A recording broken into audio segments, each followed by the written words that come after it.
Good evening, Lisa. Good evening, Andrew. Are you being served? The hero. What are you doing that weird voice for? What's this here? Amusement. Oh, hello, Martha. Oh, A city gent type comes in. I didn't even see what that was. Not really.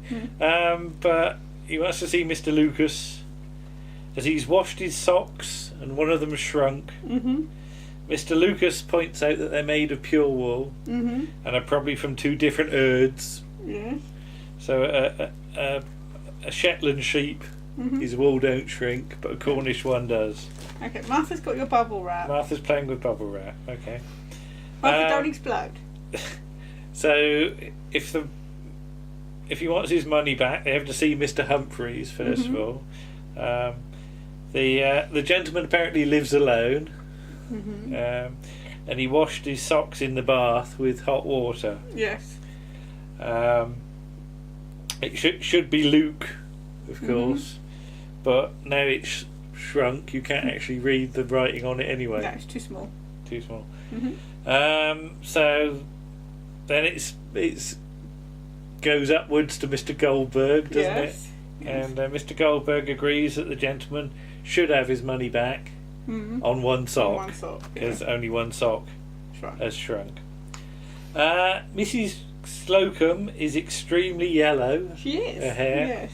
Yes. Oh, and Miss Brahms, she cut to Miss Brahms, and she's concluding a sale, and she says to the customer, if you're not satisfied, bring it back and ask for a refund. Yeah. You won't get one, but you can ask. You can ask, yeah. But Mrs. Slocum's pussy has come of age. Yes, it's 21. Because it's 21 in cat years, but three in human years, because 1 year equals 7. Though there is a thing now that it doesn't. It's something different. Don't know.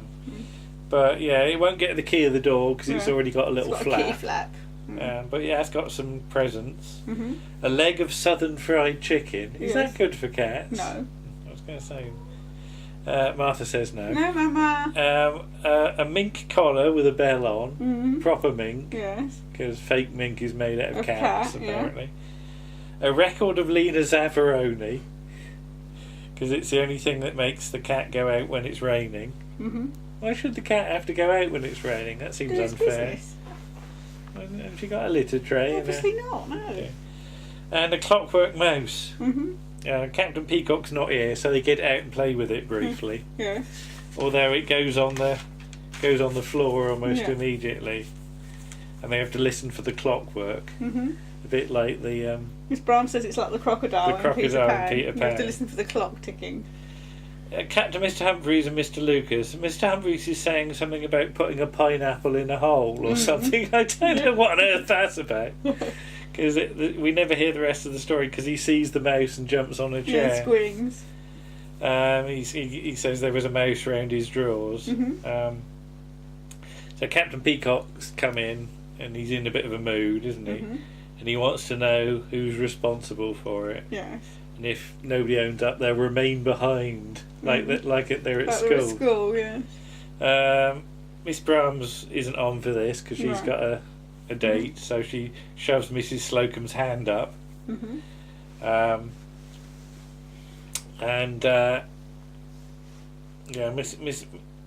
Captain Peacock confiscates it, and he tells them all off. Says that there's too much laxity. I thought there'd be a gag about that, but sloppy. And he tells off Mr. Goldberg for having like egg stains on his tie and buttons undone and frayed cuffs and things like that. Wasn't there a very careful shot of What?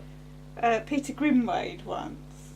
No, not Peter Grimwade. Peter Grimwade? Peter Moffat. What? Because he had egg on his tie, so when they were filming him from a documentary, they had to cut it. Peter Moffat had egg on him. They had to cut it there, that's right. so you couldn't see the egg on his tie. I'm not sure that was a secret or not, but yeah. Right. He's not going to complain. He's not going to moan now, but yes, that's right. So it happens to the best of us. It does. Yeah. So they wonder whether he's had a row with Mrs. Peacock. And Mr. Humphries notes that his nostrils were all drawn. Yes. And his milkman's horse was like that. Yeah. And then it died. Yeah. Mr. Goldberg knows what the problem is, but he's not keen on saying because he was told in confidence. Yeah. But he's learnt this from Mr. Franco of the sports No, department. it doesn't actually say that at this point. He just says he's learned in confidence. All right, no. So it doesn't actually say that at this point. No, well, yeah, because no, it is from Mr. Franco because he was in the jogging all he shorts. said was that Mr. Franco was helping him look for shorts. He doesn't actually specify Mr. Franco told him at this point. Right, okay.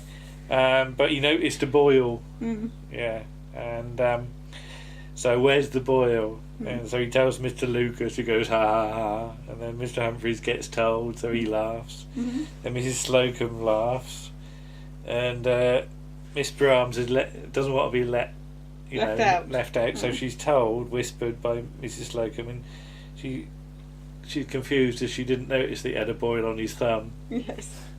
But it's not thumb, it's Bum. Yes. bum. In the canteen, Miss Brahms has been told off for using a felt tip pen, not instead of a biro. Mr. Captain Peacock's gone all sort of red in the face, which Mrs. Slocum describes as apoploptic. Mr. Humphries rang up a no sale by mistake by using the wrong finger. And his veins on Captain Peacock were like Spaghetti Junction. But yeah, so you get all these sort of jokes about sort of innuendo, like Mr. Humphries says he's not that cheeky and things like that, and they keep on sort of laughing. Yeah, laughing. Yeah. Captain Peacock comes in with a rubber ring. Yes. And he says he's volunteered to test it for the medical department as there are complaints about poor quality rubber. So he sits down and sort of looks happy. Mr. Lucas says he ought to bounce up and down a bit, test it a bit better. Captain Peacock says the tea doesn't taste nice, and Mr. Lucas says that's because they never bring the water to the boil. There's a bit in the paper about the great train robbery. Is the money in South America? But they doubt they'll get to the bottom of it. Yes. But perhaps they will in the end. General hilarity just ensues at this point. So Captain Peacock works out that everybody knows. So who told you? And they have to sort of go through the chain of who told who and what. And eventually sort of it goes back to Mr. Goldberg, who admits where he got it from. But they say they'll keep it a secret. It won't go any further. In comes Mr. Harmon, who says everybody in packing is asking him and wants to know how the boil on the bum is. So so much for confidence. Yes. In Mr. Rumbold's office, so everybody's there. Not quite sure why everybody has to be there. No, well, it's always the way, isn't it? Make the most of your cast. Yeah, but Captain Peacock wants to complain about the breach of confidence, and because it's Mr. Franco of sports. What one sees in the fitting room is should stay in the fitting room. So Peacock wants an apology, and he'd be prepared to punch him on the nose. But they say that whatever you see, you shouldn't pass on. Yes. Though they immediately do. Yes. Because Miss Brahms says about was it some blonde that was in the fitting room that had a limerick on her somewhere? Did she specify where it was? No, I don't think so. There once was a couple of rockers who went out with a bird with big, and then that's as far as we get. So there's a phone call to Mr. Franco. He just seems to laugh on the other end. Yes. Is the laughter actually by the person that later plays Mr. Franco? It sort of sounds like him. Maybe. But it doesn't take Mr. Franco long to accept the challenge. And Mr. Rumbold's fairly keen as well. Yes. So he'll go 5 rounds or 10 if you like. Saturday 3 p.m. Yeah. And, Does the shop not open in the afternoon on a Saturday? Surely it's their busiest time. No, apparently not. So it closes at lunchtime. Don't know. Very strange. It must be a 70s thing. Oh, and I almost missed this because I said what happened because Captain Peacock went ow, and I missed it because I was writing. Yes, he sits down on the desk. Okay. And hurts his boil. So later on, he's sort of practicing boxing with a shop window dummy, isn't he? Sort of jabbing at it, and he manages to make the head go round. Go round, yes. Mrs. Slocum's suddenly quite keen on all this. She is. She seems to like it, and she wants him to sign her bill, even though there's nothing on it. She just wants his autograph, and she says, "We're all very proud of you." Mr. Goldberg was apparently in some fights once. He was known as Gruesome Goldberg, the Golders Green Gorilla. If you can believe it. Okay. Then the lift girl comes down and just gives him a big kiss. Yes. Mr. Harmon comes in and says everybody's admiring him, though he sort of starts drawing parallels with the Light Brigade. Yes. As in the charge of the Light Brigade. Because Mr. Franco apparently boxed in the Navy for his ship, which was an aircraft carrier, and he's got 2 killer punches, one in each hand. Yes. Captain Peacock just gets a round of applause from everybody. Mr. Humphries likes his aftershave, and Mr.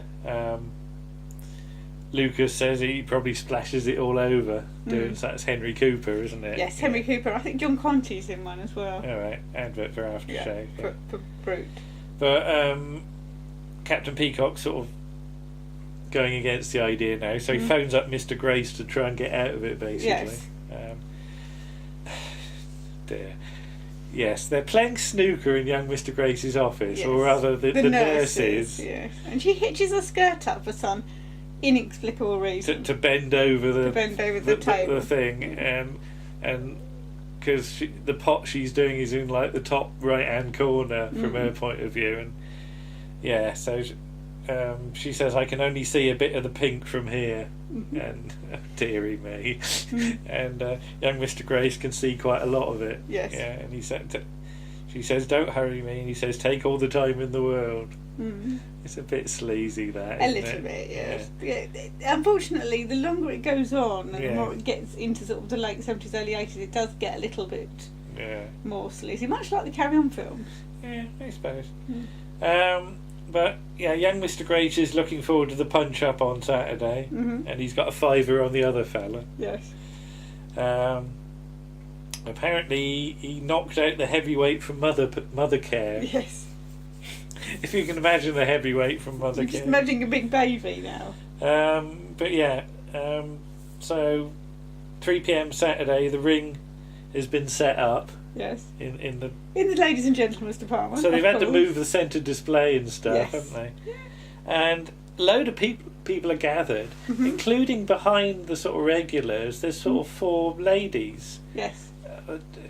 Who I don't really recognise. Well, they're either the lift girls, or perhaps they're sort of the extras that are in the background. Yeah.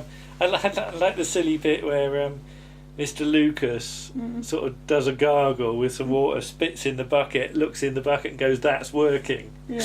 As though like there's no hole in the bucket. Yeah, there's no hole in the bucket, so that's alright. Yeah. But enter Captain Peacock, who's claiming he's been to the doctors for a checkup and he's been given antibiotics, and he's told he mustn't drink or box suddenly. But the honour of the department is at stake, though Mr. Rumbold isn't prepared to do it because he wears glasses and he can't see if he takes them off.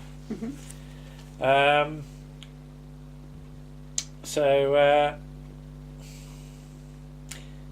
that? Oh yeah, Mr. Goldberg's got, what was it, 1 lung and a truss. No, you can't read your own writing. I wrote it in a hurry. Mr. Lucas is now part of a religious sect and has sworn to do no violence to any living thing. Mr. Humphries is no good at boxing, but he this is quite sly. He was he could do wrestling. Apparently he was known as Hugger Humphries, and they sometimes had to pull him off people. Yeah, good job there's not a comma in that. But Mrs. Slocum starts using, weak as water, weak as water. We haven't heard weak as water for a while. No. But enter Mr. Franco to a round of applause, for he is played by Jackie Mr. TV Pallo, as it says in the end credits, with an amazingly bad wig. It is an awful wig. It's Do you reckon he wore that wig in the it's all wrestling? crinkled, isn't it? It's is. like it's been like knitted or something. Yeah, it's not only that, it's a dirty great line that's obvious. It's like a judge's wig or something that's been dipped in like yellow paint or something. Yeah. But I think that's... I can't remember because we've seen him on He's the been on the Generation Generation Game. I'm trying to remember if he had the same kind of hair then or Possibly, not. I don't need to check. Mr. Harmon's got a red and blue shirt, one half's red, one half's blue, and a dicky bow because he's going to be the referee. He's the referee, yes. The gloves don't fit Mr. Franco's. His hands are too big. Yeah. So how come he knocked out the heavyweight from No, the Mother sports Care? department don't have any gloves big enough. And nobody has any gloves big enough. Just the sports department. So where did the ones previously come from? Not from the sports department. All right, I don't know. Somewhere else. So they'll have to do wrestling instead. Mr. Humphries tries to make a swift exit, He does, doesn't he? Yes. He ends up in the ladies' changing room, but he's carried there by back in by Mr. Lucas. Yeah. So Mr. Harmon sort of gets them in the ring, and he gives them the sort of talk, and he just starts sort of running away, doesn't he? Yes. But soon he's in the clutches of Jackie Pallo, who tells him to, we got no grudge against each other, so all we got to do is make it look good. So he's going to do a propeller on him. He's like spin him round and slam him on the thing, and he'll have to do it agonising. Now you said that your sort of dad used to have wrestling. My dad on. used to watch wrestling every Saturday, no matter where we were. If we were at home or if we were over my nan's. Because I heard, we were in the car and I heard the music they used to, ITV that used to play, and it took me back to sitting in the chair with my lemonade and my bit of cake and the wrestling on the telly. Okay. And it was sort of... This would have been ITV wrestling, yeah. And it was like Big Daddy and Giant Haystacks and Jackie Pallo I showed. Okay. Yeah, I couldn't tell you much about it, but I have that image of sitting in the room watching it, and and the music. Yeah. And easy, because that's what Big Daddy used to say. Easy. He did. All right, I believe you. I mean, he was a big fat man, but you wouldn't argue with him. So. But Jackie Pallo soon sort of begins to suspect that Mr. Humphries has done this sort of thing before, when they're in a bit of a sort of... He does a bit of screaming, doesn't he, Mr. Humphries? Well, when they're sort of all sort of intertwined, and Mr. Humphries says yes, he has, but not with so many people watching. No.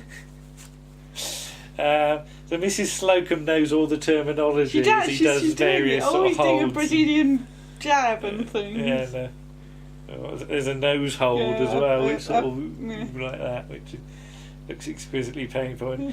Because I think you used to get this sort of the wrestling. Sort of you get some women in the front row, and they'd be like really, old women with handbags and things. They'd be sort of really getting into it. Yeah. And those 70s glasses. But she soon sort of gets in the ring. Yeah. And she flips him over. She smacks him from behind, and he does a full flip. Yeah. Lands on his back. She puts her foot on him. So he can look up her skirt. I suppose so. And whether he's knocked out or whether he's just pretending, I don't know. But Mrs. Slocum is declared the winner. And Mr. Harmon says that when a woman has a bee in her bonnet, we'd better behave. And as Mrs. Slocum says, when a man has a boil on his bum, he'd better belt up. Yes. And that's the end of the episode. It's all very silly in the last sort of 10 minutes, isn't it? Yeah. But not too bad. I'm trying to think now, if you were doing that kind of thing now, who you'd get on, because there's really no equivalent to sort of Jackie Pallo. Yeah. But it's weird though, I mean, you've never seen wrestling, Not really, but you know who he is. Yeah. You've seen him on things. Yeah. So, but that was his name, Jackie Mr. TV Pallo, like a Big Daddy or Giant Haystacks or... there was one called Catweasel, wasn't there? There was one called Catweasel. There was one that wore a mask, and I can't remember what his name is. But wasn't Sonny Caldinez? Yeah, I think Sonny Caldinez was a wrestler at one point. And wasn't he actually Kemmel or something? Possibly, yes. I remember reading that he actually wrestled as Kemmel, as though like wrestling was a spin-off from Evil of the Daleks. Yes. Bless him. There you go. So Couple more to go on this season. Couple more to go on this season. One of my favourites coming up next week. What's next? Anything You Can Do. Oh, what's that one? They take over the canteen. Ah, yes. Okay, we'll look forward to that. And see you again soon then. Okay. Bye-bye. Bye.